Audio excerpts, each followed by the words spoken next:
భిన్నత్వంలో ఏకత్వం ఇది మన గొప్ప సంస్కృతి. అందుకే మత సామరస్యానికి పెద్దపీట వేస్తూ మనం పండగలు చేసుకుంటాం. ఏ మతస్థులు కులస్థులు పండగలు వచ్చినా ఒకరికొకరు ఆహ్వానించుకొని పండగలు చేసుకుంటారు. ఇప్పుడు ఆషాఢమాస బోనాలు శాకంబరి వేడుకల్లో ఈ మత సామరస్య దృశ్యాల్ని మనం చూస్తున్నాం. ముస్లిం సోదరుల బక్రీద్, రంజాన్, అదేవిధంగా క్రిస్టియన్ సోదరుల క్రిస్మస్, గుడ్ ఫ్రైడే వేడుకల్లో ఈ మత సామరస్యం కనిపిస్తుంది. భిన్న భాషలు, భిన్న సంస్కృతులు, విభిన్న ఆచారాలు, పలు సంప్రదాయాలతో భారతావని భాసిల్లుతోంది. అయితే ఏ మతస్థులు వారి వారి పండుగలు, పర్వదినాలు ఆనందోత్సాహాలతో చేసుకుంటూ ఇతర మతస్థుల్ని వారి వారి పండుగలకు ఆహ్వానిస్తున్నారు. మత సామరస్యానికి పెద్దపీట వేస్తున్నారు. ఈ శుభపరిణామం ఇవాళ నిన్న వచ్చింది కాదు, దశాబ్దాలు శతాబ్దాలకు పూర్వం నుంచే ఉంది.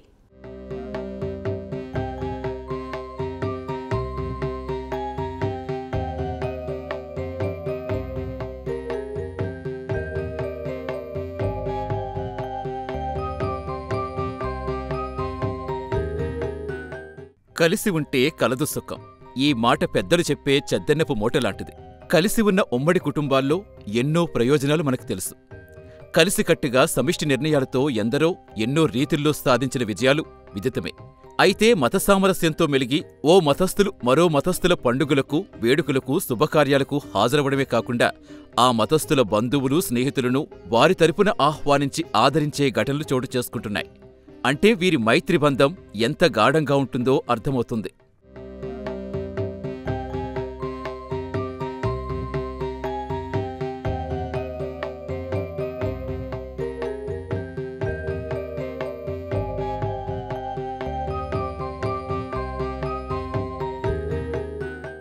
గుజరాత్ అహ్మదాబాద్ సమీపంలో పిరానా అనే గ్రామం ఉంది. ఈ పల్లెలో 6 శతాబ్దాలకు పూర్వం నిర్మించిన ఇమాం దర్గా ఉంది. ఈ దర్గాలో 600 ఏళ్లుగా ముస్లింలు, హిందువులు కలిసి ప్రార్థనలు చేస్తున్నారు. దర్గాకు సంబంధించిన అన్ని వేడుకల్లో అందరూ భాగస్వాములై ఆనందోత్సాహాలతో నిర్వహించుకుంటారు.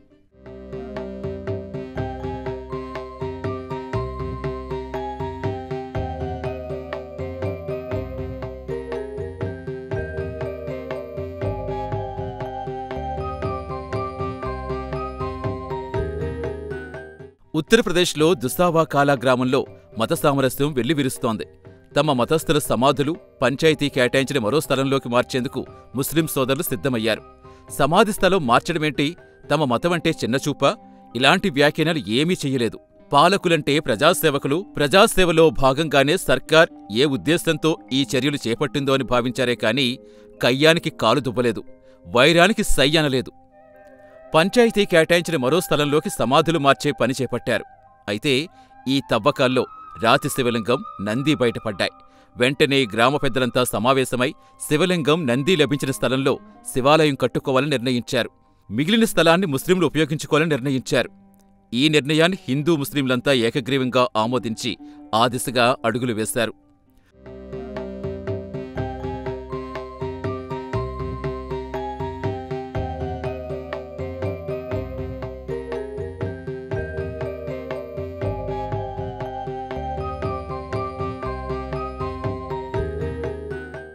ఈ గ్రామంలో ఏ ఒక్కరికి ఏ కష్టం వచ్చినా ఇక్కడ హిందూ, ముస్లింలు సమిష్టిగా వ్యవహరించి ఆ కష్టానికి చెక్ పెడతారు.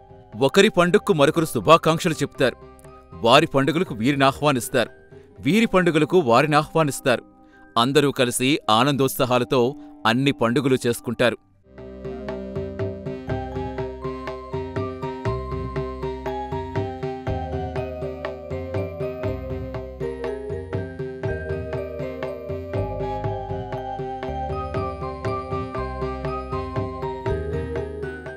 వినాయక చవితి సంబరాలు మత సామరస్యానికి ప్రతీకగా నిలవటం మనందరికీ తెలిసిందే.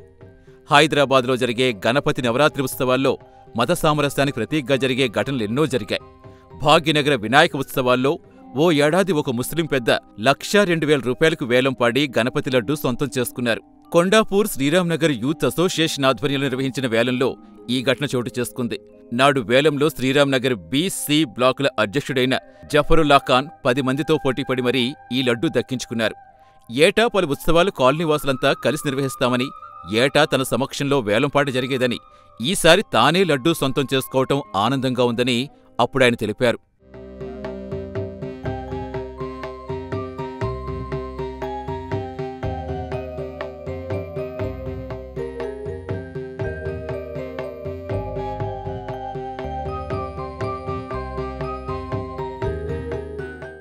అయోధ్య హనుమాన్ గర్హి ప్రాంతంలో ఉన్న సత్యార్ సర్వమత ప్రార్థనాలయం. అక్కడ ఒకవైపు రాముడు, మరోవైపు గౌతమ్ బుద్ధుడు, ఇంకోవైపు మహావీరుడు, ఓ చోట మక్కా మదీనా చిత్రపటం, ఇంకోచోట క్రిస్టియన్ మత చిహ్నాలు. ఇలా అన్ని మతాలకు చెందిన పండుగ వేడుకలను ఇక్కడ ఘనంగా జరుపుతారు.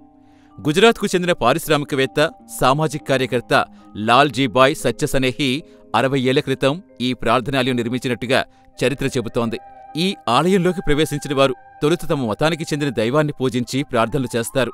తరువాత పక్కనే ఉన్న ఇతర మతాలకు చెందిన దైవాలను ప్రార్థిస్తారు.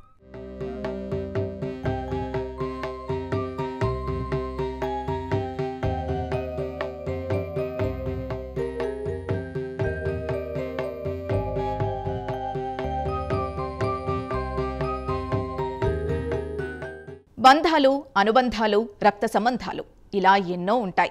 ఇవన్నీ కుటుంబ సంబంధాలుగా చెబుతారు. అయితే ఇంట్లో ఈ రీతిన బంధుత్వాలు, చుట్టరికాలు సాగిన అడుగు బయట పెడితే అందరం మానవ సంబంధాలతోనే మనుగడ సాగిస్తాం. అందరి కోసం ఒకరు, ఒకరి కోసం అందరూ అనే రీతిలో ఒకరికొకరం సహకరించుకుంటాం. ఇది మానవ సంబంధాలకు, ప్రగతికి ఎంతో దోహదమవుతుంది.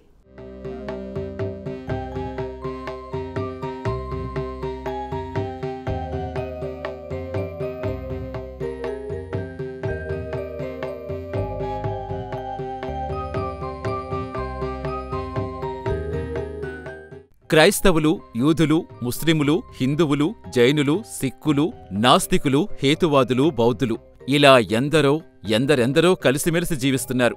మత సామరస్యానికి పెద్దపీట వేసి సర్వమత సమ్మేళనాలు, సర్వమత ప్రార్థనలు చేస్తున్నారు. ఎవరి విశ్వాసాలు వారివి, ఎవరి నమ్మకాలు వారివి. అయితే ఆ విశ్వాసాలు, నమ్మకాలు ఇతరులు గౌరవించాలి, లేదంటే మౌనం వహించాలి. విమర్శలు, అనుచిత వ్యాఖ్యలు చేయటం, అనుచిత రీతిలో వ్యవహరించటం, ఒకరి మనోభావాలు దెబ్బతినేలా ప్రవర్తించటం సమంజసం కాదు.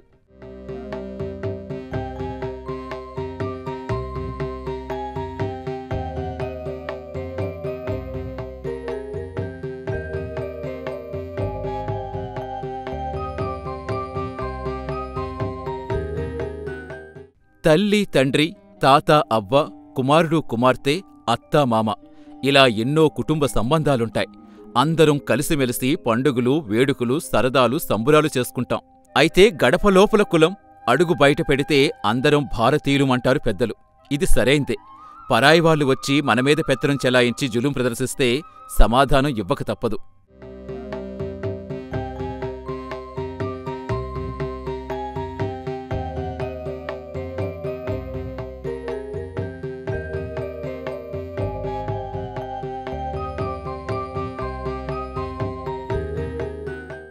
భిన్నత్వంలో ఏకత్వం ప్రదర్శించటం మనం చూసేదే.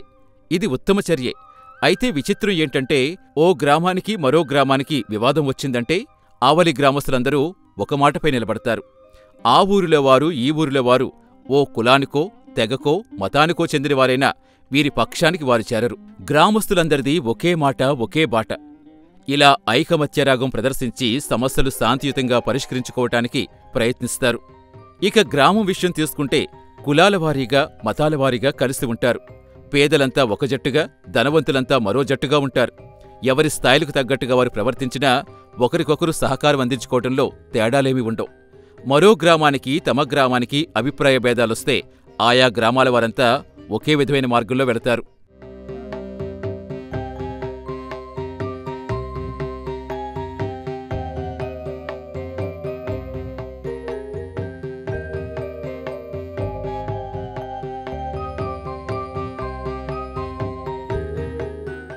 తప్పు చేసిన వారికి దండన, ఒప్పు చేసిన వారికి ప్రశంస ఉండాలి. తప్పొప్పుల విషయంలో తనవారు, పరాయివారు అనే భేదభావాలు ఉండకూడదు. 100 మంది నేరస్తులు తప్పించుకున్నా ఒక్క నిర్దోషికి శిక్ష పడకూడదు అని పెద్దలంటూ ఉంటారు. నిర్దోషులకు ఎట్టి పరిస్థితుల్లో శిక్ష పడకూడదు. దోషులు శిక్ష నుంచి తప్పించుకుంటే అది సమాజానికి చేటే అవుతుంది. గుప్తుల కాలం స్వర్ణయుగమని ఎందుకన్నారు? నేరం చేయాలంటే భయపడేలా శిక్షలుండేవి. మంచి మానవత్వాలతో మెలగాలని అందరూ భావించి ఆ దిశగా అడుగులు వేస్తే నేరపూరిత సమాజానికి తావుండదు.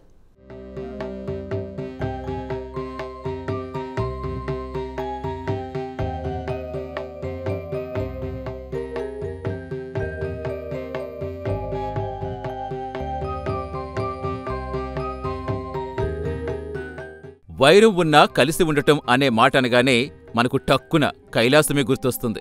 ఎందుకంటే ఇక్కడ పరస్పర జాతి వైరం ఉన్న జంతువులు ఉన్నా కలిసిమెలిసుంటాయి. గణేశుడి వాహనం ఎలుక, కుమారస్వామి వాహనం నెమలి. రెంటికి జాతి వైరం. భుజంగం శివుడికి భూషణం. కుమారస్వామి సర్పరూపంలో దర్శనమివ్వటం మనకు తెలిసిందే. ఆయనే సర్ప సుబ్రహ్మణ్యేశ్వరుడు. సర్పానికి మూషికానికి వైరమే. ఇక కైలాసస్వామివారి వాహనం నంది, అమ్మవారి వాహనం సింహం. వృషభ సింహాలకు జాతివైరం ఉంది. అయినా ఈ మూగజీవాలన్నీ కలిసిమెలిసే ఉంటాయి.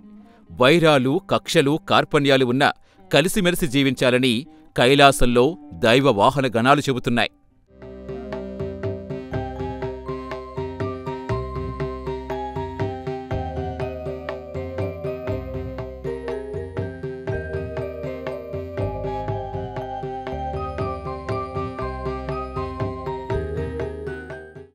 కలిసిమెలిసి ఉండాలి. అందరం కలిసే అడుగులెయ్యాలి. అయితే అనుచిత రీతిలో ప్రవర్తించేసి, చెయ్యాల్సిన డ్యామేజ్ చేసేసి, కలిసిమెలిసి ఉందాం అనే కపట గ్యాంగ్పై మాత్రం కాస్త కన్నేసి ఉంచాలి. కలిసి ఉండే ముసుగులో కాని పనులకు పాల్పడితే ఆ నిందితులకు శిక్షలు తప్పక ఉండాలి.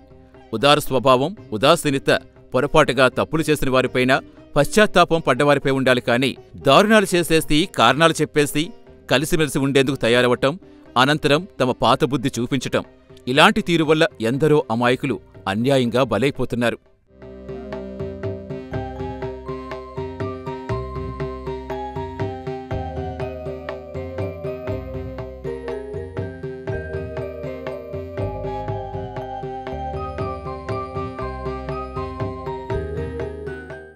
బై మిస్టేక్, ఇంటెన్షన్, ఎర్రర్ ఈ రెంటినీ చూస్తూ ఏదో గ్రహపాటు వల్ల పొరపాటు చేసి పశ్చాత్తాపం చెందితే అయ్యో అని జాలి చూపొచ్చు. అస్తమాను తప్పిదాలు చేస్తూ పొరపాటు అనడం అలవాటు చేసేసుకుంటే ఇక అలాంటి గ్రహపాటు, పొరపాటు అలవాట్లను అస్సలు క్షమించకూడదు.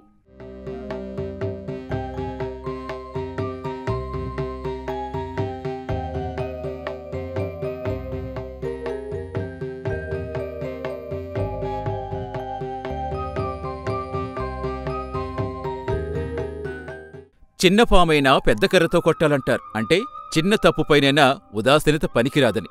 అయితే ఇప్పుడు నేరాలు, ఘోరాలు ఏ స్థాయిలో ఉంటున్నాయి.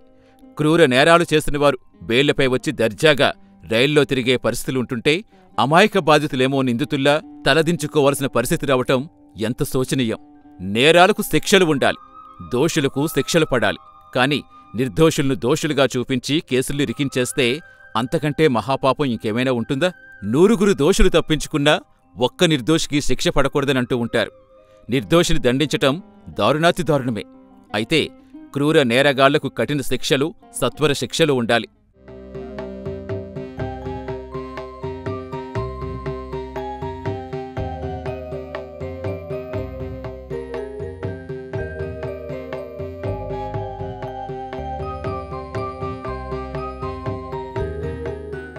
గుప్తా డైనెస్టీ గోల్డెన్ డైనెస్టీ అని చరిత్ర చెబుతుంది. గుప్త చక్రవర్తుల కాలం స్వర్ణయుగం అనేందుకు ప్రధాన కారణం కరుడు కట్టిన నేరస్తులకు కఠినాతి కఠిన శిక్షలు ఉండటమే. సభ్య సమాజం తలదించుకునే చర్యలు, మానవత్వం మంటకలిసే చర్యలకు పాల్పడేవారికి, అమాయకులను అకారణంగా పొట్టన పెట్టుకునేవారికి, అధికార దర్పం ప్రదర్శించి ప్రజాకంటకులుగా మారిన వారికి కఠిన శిక్షలు తప్పక అమలు చేయాలని సభ్య సమాజంలో ప్రతి ఒక్కరూ గొంతెత్తి పలుకుతున్నారు.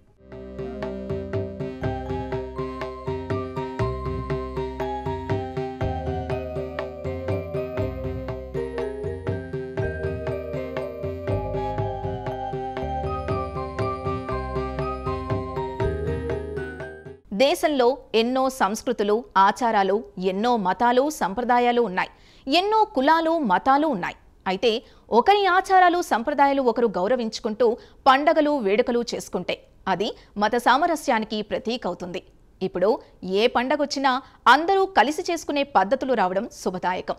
పండుగంటే పలానా కులానిది, మతానిది అని కాకుండా ఐక్యమత్యంతో ఆనందకర వాతావరణంలో ఇప్పుడు పండగలు అందరూ కలిసి చేసుకుంటున్నారు. ఇప్పుడు ఆషాఢ సంబరాల్లో ఇది ప్రస్ఫుటంగా కనిపిస్తోంది.